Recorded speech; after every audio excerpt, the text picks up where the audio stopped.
Hey everybody, welcome back to another episode of Dirt Grain Steel. So as some of you have been following me, we've been reading these John Deere books every Sunday. Last Sunday was the story of the John Deere Plow Company, basically. So this Sunday we're going to read Johnny Tractor and His Pals. And I was looking through this one, and it kind of gives us a history of these books. Now, these books were created in 1958, so that means that Johnny Tractor is a 720, from what I've figured out. He's not quite a 730 yet, but he's a 720. So, now could Johnny Tractor be a 720 Black Dash? We may never know. It never says in the book. If he's a Black Dash, he's got some 730 guts in him. But we're just going to say he's just a 720 Green Dash, just like the 720 sitting in our shop that we're working on. So let's read a little history here. Kind of interesting. Now I don't think I talked about this, but I actually bought a Corny Corn Picker 1958 book. It's half the size of these. I've got it in my model case in the house because it's in such great condition.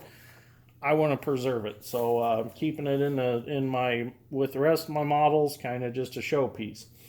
So let's read this here. This book was published originally by Deere and Company in 1958. It was distributed to farm families throughout North America by John Deere farm equipment dealerships. Since that time, Deere has received literally hundreds of letters requesting copies. It seems that those who read the book as a child now want to share it with their children or grandchildren. It is to this new generation that this edition is dedicated. So this is the new version of it. These came out in, I believe, 1988, so a year before I was born. So we grew up with these, all of us guys that were born from 88 on. It was very common if you were a farm kid to get this book series for Christmas or your birthday or whatever. So I did have all the originals. I have them somewhere. They're buried in Mom and Dad's basement, so I went ahead and I found some other ones. Corny Corn Picker is the only one that I don't have original because when I was little I thought it was cool to take it in the bathtub. So don't take your books in the bathtub. It becomes a soggy mess. It's not a good idea.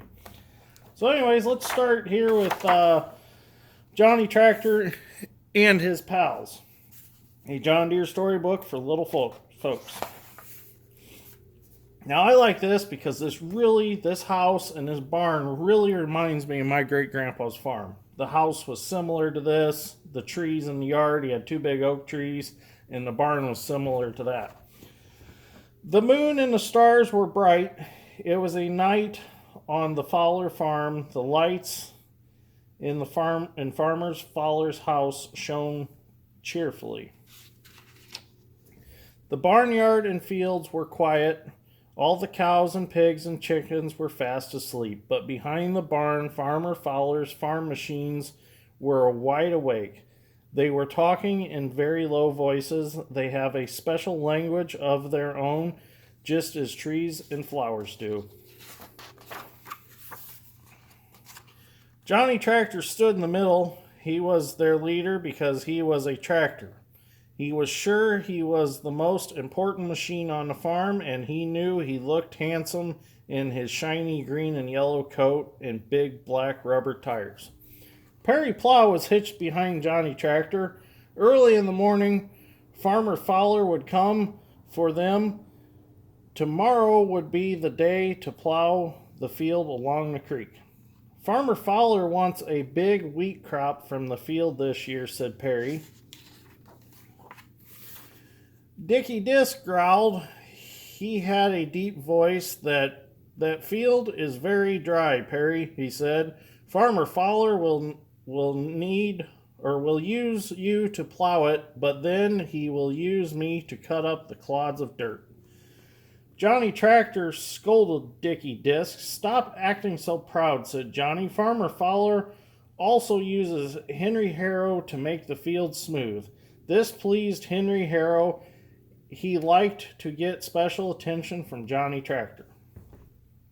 Then Henry Harrow spoke. His voice was soft and gentle, like his gentle work in the fields. Well, sometimes Farmer or Mr. Fowler does use me too, Henry said, as he flipped a speck of dirt off one of his many spikes. I am always ready to do my part.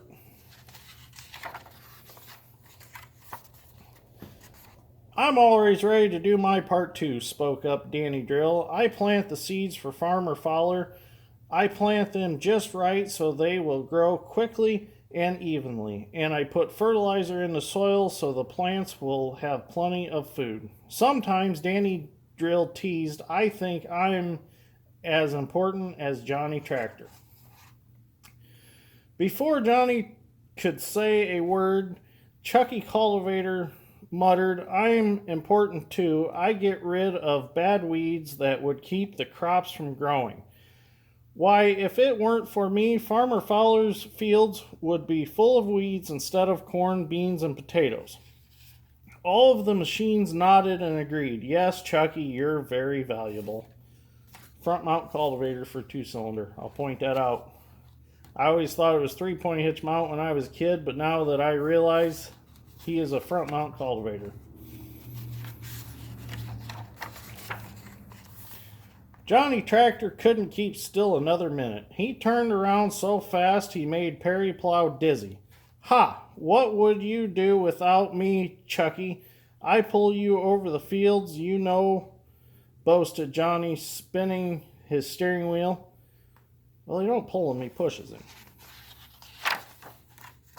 Johnny Tractor stuck out his chest and strutted around the group. The truth is, I have to help all of you, he shouted. I pull Mickey Mower and Bobby Baylor through the hay fields, and my big muscles turn Gary Grinder to make feed for the pigs, cows, and chickens. I'm the most important of all, Johnny roared proudly. Shh, scolded Big Clancy Combine, looking down his long green nose at Johnny. You'll wake up the roosters, and besides, you're not so important. I don't need you at all. I do my work all by myself. I have my own engine. So there. Johnny Tractor couldn't think of any answer, so he yawned and pretended he was going to sleep. He knew Clancy Combine really didn't need him.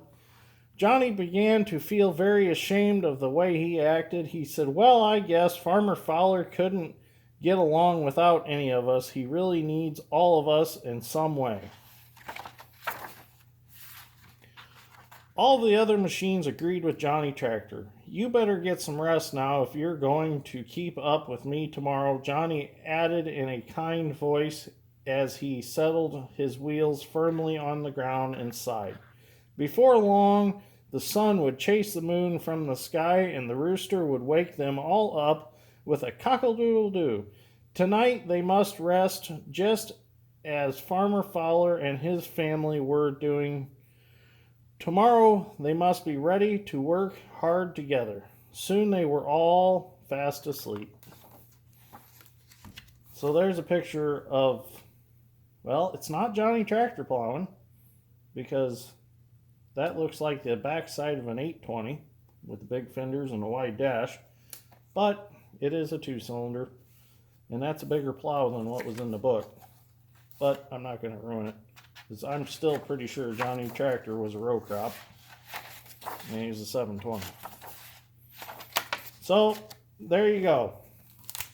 There's our Sunday book reading. I hope you all enjoyed it as much as I did reading it. Now we've got 2 more in this series to read. We have the family reunion one, and I can't remember what the name of the other one is, but they've got more 2-cylinders in them than this one did.